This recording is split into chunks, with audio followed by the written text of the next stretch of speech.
عصابة سي جي ان جي المكسيكية ومؤسسها وزعيمها نوميسيو اسويجيرا سينفانتس الملقب بألميتشو طير مع المكسيك كمان مرة في أخطر عصابات العالم الجزء الثالث. نبدأ بمعلومة سريعة. في مكافأة قيمتها 10 مليون دولار و30 مليون بيزا مكسيكي لأي حدا بدلي بمعلومات عن بارون المخدرات والجريمة في المكسيك زعيم عصابة سي جي ان جي نوميسيو اسويجيرا سينفانتس الملقب بألميتشو.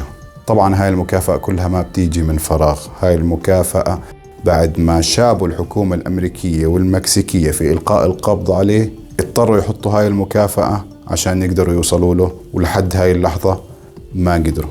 خلينا نعرف عن ألميتشو أكثر. ولد ألميتشو في المكسيك في مدينة موتشواكان في نص الستينات من القرن الماضي في عائلة فقيرة كانت تزرع الأفوكادو، وترك المدرسة في الصف الخامس ابتدائي واتجه للعمل مع عائلته في الزراعة. ولما صار عمره 14 سنة صار يشتغل بحراسة مزارع الماريجوانا، وبعد كم سنة زهق من حياة الفقر والتعاسة وقرر يهاجر على أمريكا بطريقة غير شرعية. وفعلا نجح في الهجرة في الثمانينات من القرن الماضي، يعني يقول كان عمره 20 سنة تقريبا، وصار يشتغل هناك في الممنوعات، سرقة، مخدرات وغيره من النشاطات الإجرامية. وفي عام 1986 تم إلقاء القبض عليه في خليج سان فرانسيسكو بتهمة السرقة وحمل واستخدام الأسلحة النارية. وبعد شهرين من اعتقاله ولد طفله الأول، ويمكن هذا سبب عدم ترحيله بعد هاي التهمة. المهم بعد فترة طلع من السجن ورجع للشارع، وهالمرة كان متجه للمخدرات، وتم إلقاء القبض عليه كمان مرة في عام 1989 في سان فرانسيسكو بتهمة التجارة بالمخدرات. وهاي المرة تم ترحيله للمكسيك، لكن كان الترحيل بالنسبة له كأنه إفراج عادي، لأنه كان ماخذ على الطريق بين أمريكا والمكسيك بحكم شوية الخبرة اللي كان ماخذها من تجارة المخدرات، ورجع لأمريكا طبعا كمان مرة. الفكرة أنه ما حدا بيقدر يترك هذا السوق الشره المليان دولارات بعد ما يجربه.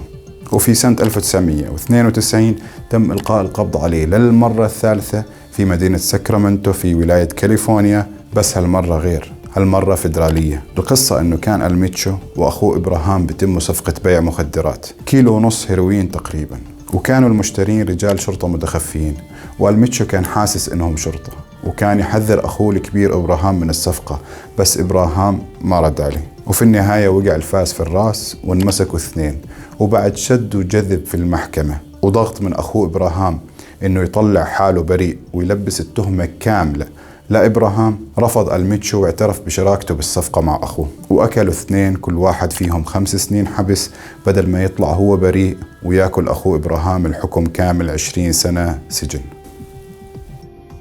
يا أخي العصابات المكسيكية عندها ترابط أسري غريب، وبتهمهم كثير مصلحة العيلة. شفنا هذا الشيء مع الشابو القصير وكارتيل سينالوا، وهينا بنشوفه مع ألميتشو وكارتيل سي جي ان جي. نرجع لألميتشو وأخوه اللي انحبسوا 5 سنين في سجن سبرينغ الإصلاحي في تكساس، وبعد 3 سنوات طلع ألميتشو بعفو. تم ترحيله كمان مرة على المكسيك وكان عمره وقتها 30 سنة تقريبا. رجع الزلمة على المكسيك وقال لك خليني أجرب أتوب وأشتغل إشي نظيف، بلكي مش الحل، توبة نصوحة، وراح قلب 180 درجة والتحق بجهاز الشرطة المكسيكي. كيف زبطت معاه مش عارف، وكيف أساسا جهاز الشرطة وظفه برضه مش عارف. المهم ما طول بالشرطة وطلعت توبة فستق فاضي، لا نصوحة ولا 10 على الشجرة، ورد قلب 180 درجة وغادر الشرطة وانضم لعصابة ميلينيو كارتيل. غريب صح؟ غريب، لأنه هذا الزلمة قضى شبابه كله من كل قطر أغنية. بس أنا برأيي الأحداث اللي مر فيها ألميتشو وسعت نطاق معرفته، وصار عنده خبرة ممتازة بالمخدرات والجريمة والشرطة والقضاء والمحاكم، وبالإضافة إنه هو ذكي أساسا. المهم كمان مرة وأثناء وجوده بعصابة ميلينيو كارتيل ضل يتعسعس لحتى ما قدر يزبط أخت زعيم العصابة روزليندا غونزاليس فالنسيا واتجوزها، وصار له وضع محترم بالعصابة وكلمته ما بتصير ثنتين. اجت الضربة اللي بنحكي عنها في عالم المخدرات، الضربة اللي ما بتموتك بتقويك، في عام 2003 لما ألقت الشرطة المكسيكية القبض على رئيسه في ميلينيو كارتيل، وبنفس الوقت شنت كارتيل لوزيتاس وكارتيل الخليج هجوم عليهم وأجبروهم للهروب على ولاية خاليسكو. وفي خاليسكو اتحالف كارتيل ميلينيو مع كارتيل سينالوا. اللي بيزعموا التشابو القصير، ورجعوا يمارسوا نشاطاتهم الإجرامية من جديد، بس طبعا تحت مظلة كارتيل سينالوا. وللعلم لحد الآن الميتشو عضو ومش زعيم، لكن شوي بتبدأ الأحداث تتغير وبيكمل تسلق سلم الزعامة. اجت سنة 2009 وتم اعتقال زعيم كارتيل ميلينيو الجديد أوسكار أورنالد فالنسيا الملقب بلوبو، وبعدها بسنة تم اعتقال شقيقه إخوان كارلوس الملقب بألتيغرو، وبعدها بشهرين قتل الزعيم الثالث كورنيل في تبادل إطلاق نار مع الجيش المكسيكي. وأجت الفرصة الذهبية لألميتشو، وبعد ما سقطوا هدول الزعماء الثلاث اتزعزع وضع الكارتيل كثير، وهون حاول ألميتشو أنه يتولى القيادة، لكنه واجه انقسام داخل الكارتيل ومناوشات، وتفاقمت وصارت حرب داخلية، وانقسم الكارتيل لقسمين، خاصة بعد ما اتهموا بعض أعضاء العصابة أنه ألميتشو هو اللي سلم الزعيم أوسكار للسلطات المكسيكية ليتفرد في القيادة، وصار لازم ألميتشو يتصرف ويقصيهم ويقضي عليهم بأي طريقة.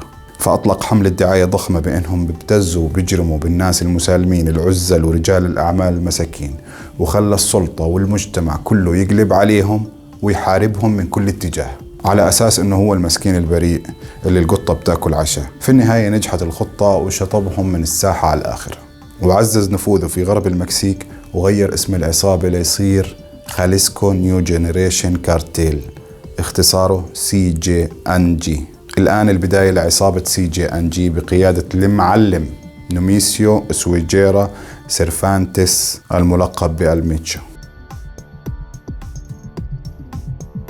ألميتشو ابن مزارع الماريجوانا، ألميتشو ابن سجون وشوارع أمريكا، ألميتشو تاجر المخدرات الأمريكي والمكسيكي، ألميتشو الشرطي، ألميتشو اللي اجتمعت فيه الخبرة والمعرفة والذكاء مع بعض.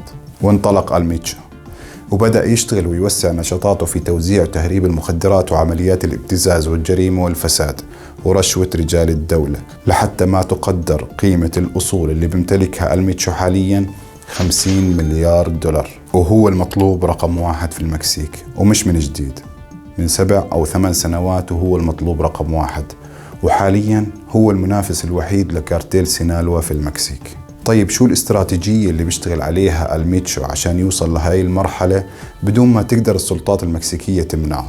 شوف يا سيدي، ألميتشو أولاً بيهتم بالإعلام بشكل كبير، يعني بيحاول يسوق للكارتيل بأنه الأقوى في المكسيك، وبيحاول دايماً يلعب على العامل النفسي تبع أعدائه، يعني إجرام علني مصور ومنشور على السوشيال ميديا، فيديوهات مصورة لانتقام وقتل أفراد من عصابات معادية، وفيديوهات ثانية لهجمات على رجال الشرطة بجميع أنواع الأسلحة، وحتى وصلت معاه استخدام طائرات بدون طيار زي ما حكينا بحلقة كارتيل سينالوا، وفيديوهات لأعضاء جداد بينضموا للكارتيل وكيف بنفذوا قوانين الانضمام، اللي منها إنه الفرد الجديد لازم ينتزع قلب شخص ميت من أفراد العصابات المعادية الأخرى وياكله. وطبعا هذا الكلام مصور ومنتشر في المكسيك بشكل كبير جدا، دم وإجرام ورعب معلن ومش مخبى، وبيحاول يسوقه قد ما يقدر، وبنفس الوقت قانون داخلي صارم للكارتيل وتجهيزات ونظام شديد بين أفراده، وهذا الشيء بنشوفه عليهم في الإعلام، بتحسهم جيش منظم أو جهاز أمني حكومي. وطبعا هاي المرحلة من التجهيز بدها قوانين داخلية ونظام عقوبات وتسلسل إداري وموارد بشرية، يعني كأنها شركة عالمية ضخمة أو كأنها دولة أو رئاسة وزراء. ألميتشو بيشتغل بمخ وبترتيب ومش بهبل، مش زي أي تاجر مخدرات سبقه، لا بابلو اسكوبار ولا التشابو ولا غيره. التساؤل عندك الآن، كيف كل هذا والسلطات المكسيكية ساكتة؟ وخاصة أن السلطات المكسيكية مدعومة بشكل كامل من الأمريكان. شوف يا سيدي، السلطات المكسيكية مش ساكتة، السلطات المكسيكية مش قادرة تعمل معهم أي إشي كبير لحد الآن، والسر أنه كارتيل CJNG أغلب شغله بالميثافيتامين الكريستال ميث. طيب وهذا المخدر ما بيحتاج لمزارع وزراعة، بتصنع كيماويا وبيحتاج معامل صغيرة مخفية سهل تفريغها ونقلها بساعات قليلة، يعني ما في مزارع ماريجوانا أو خشخاش أو حشيش عند الكارتيل عشان السلطات تهاجمها وتحرقها. بضل عندك هيك المعامل الصغيرة اللي صعب على السلطات تعرف وينها في ظل هذا النظام القوي للكارتيل، وبضل عندك عمليات تهريب المخدرات لأمريكا، وهاي أبدعوا فيها الكارتيلات المكسيكية عموما. وكارتيل CJNG خصوصا، لدرجة انهم طلعوا شحنات مخدرات من المكسيك لعصابات صينية في الصين، وبعدها العصابات الصينية هربتها لأمريكا. وهاي مش غريبة لما تعرف انه التشابو بكارتيل سينالوا كان عامل انفاق بين المكسيك وامريكا، توسع شاحنات وسيارات وشغالين على الخط رايح جاي. يعني التهريب فيه له مليون طريقة، خاصة إذا اجتمع الذكاء والسلطة والمال في شخص واحد زي ما احنا شايفين في الميتشو. ودير بالك إذا صار طلب على الكوكايين والهيروين برضو الميتشو بيشتغل عادي، بس هذا بعتبره بونص مش شغل أساسي. الأساسي هو الميثافيتامين، والحال هيك من 2010 لحد الآن. وكل محاولات الشرطة والجيش المكسيكي للقبض على الميتشو فاشلة. مش بس فاشلة وبتطلع على رؤوسهم. أعداد القتلى من الجيش والشرطة المكسيكية بالعشرات ويمكن بالمئات بكل محاولة. مرة قتل 11 شرطي، مرة 20، مرة 6 من الجيش، مرة 18 شرطي، مرة 4 عملاء، وغير هيك حرق بنوك ومحلات وإغلاق بلدات، مرة إغلاق طرق وحصار مناطق كاملة متمركز فيها قوات الشرطة والجيش. وفي مرة إحراق 37 سيارة على الطريق الخارج من منطقة عشان يحشروا القوات المكسيكية فيها. ومرة 7-8 سيارات وطيارات بدون طيار وقنابل ومفخخات وRPG ومدرعات. فاتح العداد مع الميتشو داعس ومش سائل بحدا. والسؤال الدرامي، شو ضل هذا الكيان عشان يصير دولة؟ شوية قارمات موزعين على كم مبنى مكتوب عليهم رئاسة الوزراء ورئاسة الداخلية ورئاسة الخارجية والتربية والتعليم؟ وشو كمان؟ كم سفارة لكم دولة بتكره أمريكا؟ ما ضل إشي. وبالنسبة للاعتراف بالدولة بالأمم المتحدة مسامحينكم فيه ما بدهم إياه.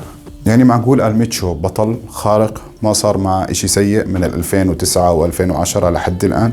لا، صار معه شوية نكسات هلا بنجيكم فيها، بس ما بنقدر نسميها نكسات لأنها ما أثرت عليه بشكل كبير. يعني كان في مرة محاولة لاغتياله من صاحبه ومساعده في تأسيس كارتيل CJNG أنريكي سانشيز، وفشلت المحاولة وأنريكي فل بعدها وأسس كارتيل جديد وسموه نوفا كارتيل. لكن وين يروح؟ يفلت من الميتشو؟ لا طبعا. طردوه ومسكوه وأخذ له كم طعنة ولفوه بكيس بلاستيك وقعدوه على مقعد في إحدى الحدائق في مدينة تلاكي باك عشان يتنزه. نيجي لشوية أحداث ثانية صارت مع الميتشو، مثلا إلقاء القبض على إخوانه بتهم مشكلة، وإلقاء القبض على زوجته روزليندا بتهمة غسيل الأموال. وفي سنة 2020 مسكوا بنته جيسيكا في واشنطن واتهموها بكم تهمة منها غسيل الأموال، وعلى الأغلب بعدها ما انحكمت. بس كل هذا مش مهم، مش قانون ومحاكم، مش في محامين وكفالات وثغرات ومهارب قانونية ورشاوى وفساد. وكل هذا سهل مع وجود المال والقوة والجاه والسلطة والذكاء والمعرفة، وكل هدول متوفرين عند الميتشو بكثرة. حاليا تقدر تصنف الميتشو بأنه أقوى تاجر مخدرات في العالم، ومغرق السوق الأمريكي مخدرات، وتحديدا مخدر الكريستال ميث. فيقدر بأن ثلث المخدرات في السوق الأمريكي أجت من عنده. عمره الآن تقريبا 56 سنة، يعني لسه قدامه 15-20 سنة شغل. وللعلم هذا الشخص ما بحب الأضواء والظهور الإعلامي زي التشابو القصير اللي كان هارب من عشرات الآلاف من عملاء السلطات الأمريكية والمكسيكية، وبقابل وبنسق وبرتب مع مخرج أمريكي مشهور عشان يعمل له فيلم عن قصة حياته. الميتشو لا، مش هيك. الميتشو قائد عصابة عارف وفاهم شو بيعمل، وإذا بظل بنفس النمو مش بعيدة يسيطر على المكسيك كلها بعد كم سنة. بكفي هيك؟ أتوقع بكفي مع الجزء الثالث بأخطر عصابات العالم. كنت معكم أنا عبد الرحمن بقصة معلومة صغيرة. سبحانك اللهم وبحمدك، أستغفرك وأتوب إليك، والسلام عليكم ورحمة الله وبركاته.